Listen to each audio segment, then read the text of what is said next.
Before we start, I just want to let everyone know that this is a rewrite/re-recording/re-editing of a video I posted back in April.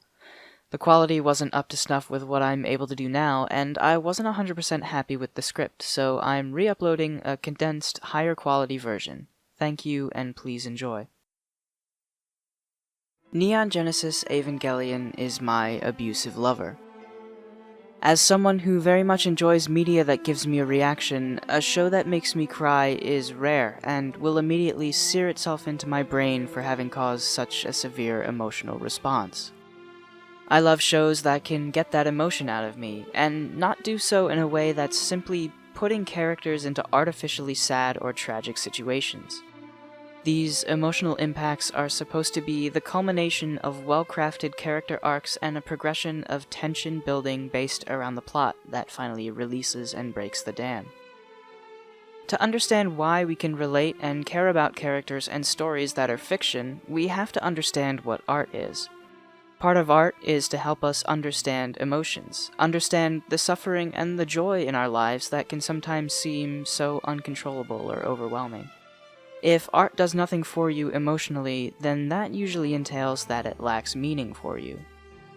This particular piece of art did mean something to me. I love the, at the time, unique storyline and the world building. I love the pacing and the way Hideaki Anno pays homage to Stanley Kubrick with his unsettling visuals. I love the character designs and the incredible soundtrack by Shiro Sagisu. But beyond any physical or logistical aspect of the show, I loved that there were characters that I could heavily relate to. That is what's powerful about writing and storytelling. We, as readers or viewers, look for ourselves, as well as people we know, in characters, sometimes without even being conscious of it.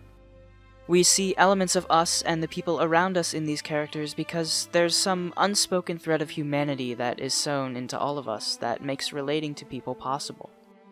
What media and art can be sometimes is a fantasy, but no matter how fantastical a story becomes, there will always be a human influence because it was created by humans. NGE takes what would normally be a fantasy sci-fi mech show and very purposefully infuses a deliberate human element into it. We see glimpses that our characters are damaged, but we don't think much of it because early on these parts are touched on, but never necessarily dwelled on as much as they are in the latter half of the show. This show almost lures you into joining a fantasy world and then says, by the way, everyone is actually human and damaged in realistic ways, and we're not going to shy away from that. This is most definitely a character-driven show, and yet it rarely has answers to the psychological and emotional damage these characters carry with them. What Eva forces you to do is go into a show thinking about a mecha monster of the week formula. It then proceeds to subvert your expectations after giving you that formula for a few episodes, and you're stuck invested in characters who, for all intents and purposes, are pretty shitty, compromised people.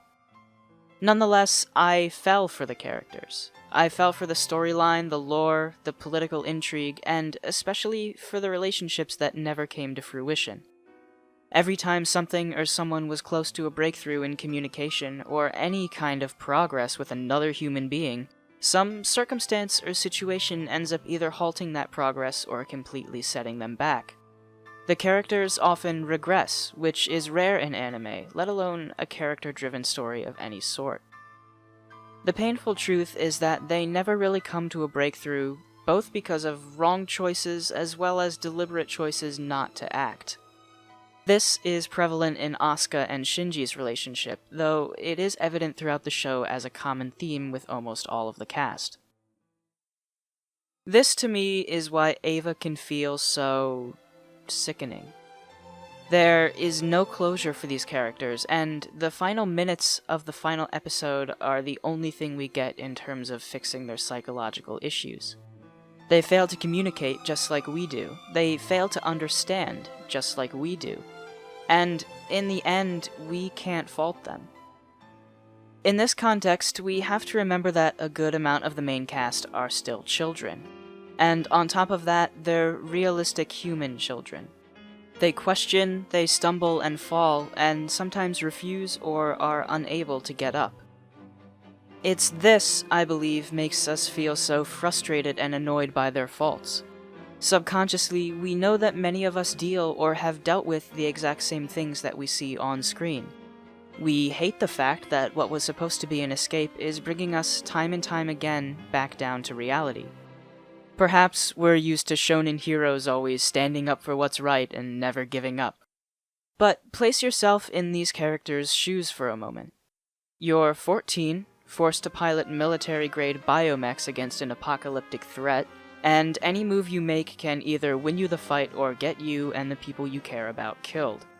You lost your mom when you were young. Your dad, who abandoned you, calls you back into his life and forces you to do things that no father would ever ask of their son. You carry the weight of emotional trauma and abandonment issues, as well as dealing with puberty and a hormonal imbalance where you have no parental guides or anyone to look up to as an ethical or moral role model. Now please, go ahead and try to simplify Shinji as a character just by calling him a pussy. When you become so involved, so invested in this story, your mind goes crazy trying to answer questions. I know mine did, and I'll be honest, it still does.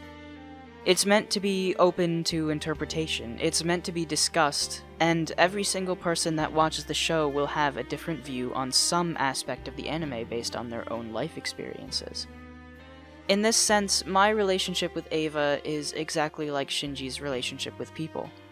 Being new to anime, I opened myself up to a show I had no real preconceptions of, and ended up being extremely hurt by something that I just kept coming back to again and again. Yet, I almost feel like I'm better for it.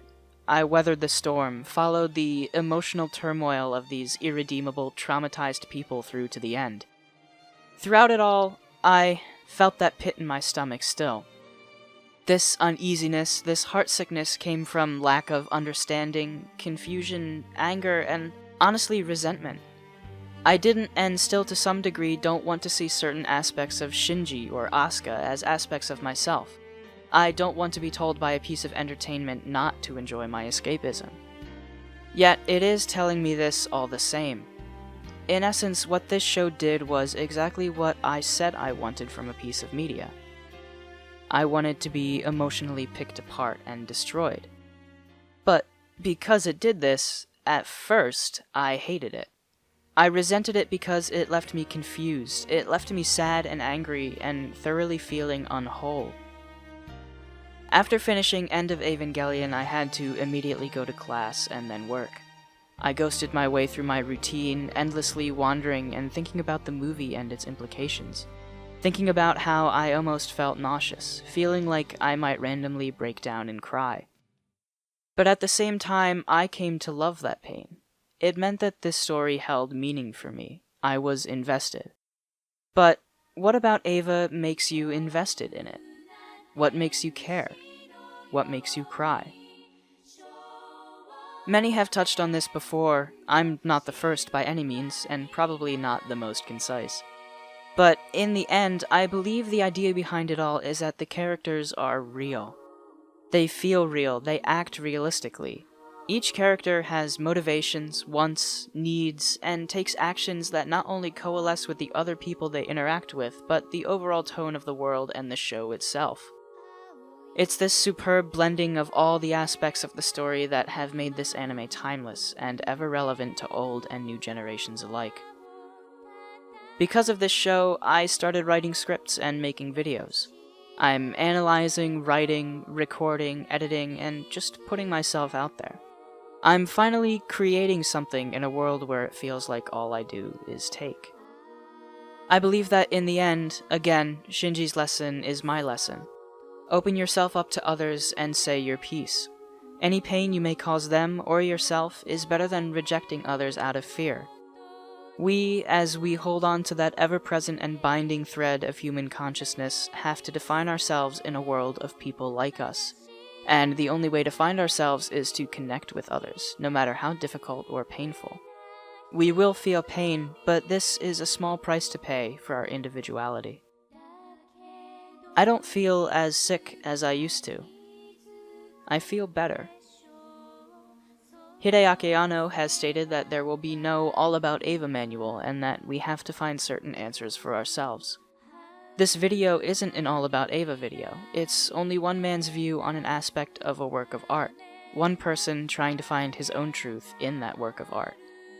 And if some of what I've said happens to be your truth, then I hope I've been able to do it justice. If it isn't, then go out there and find your truth. That is what art, and this incredible story, teaches us. So thank you, all of you. And to all the viewers, omedetou.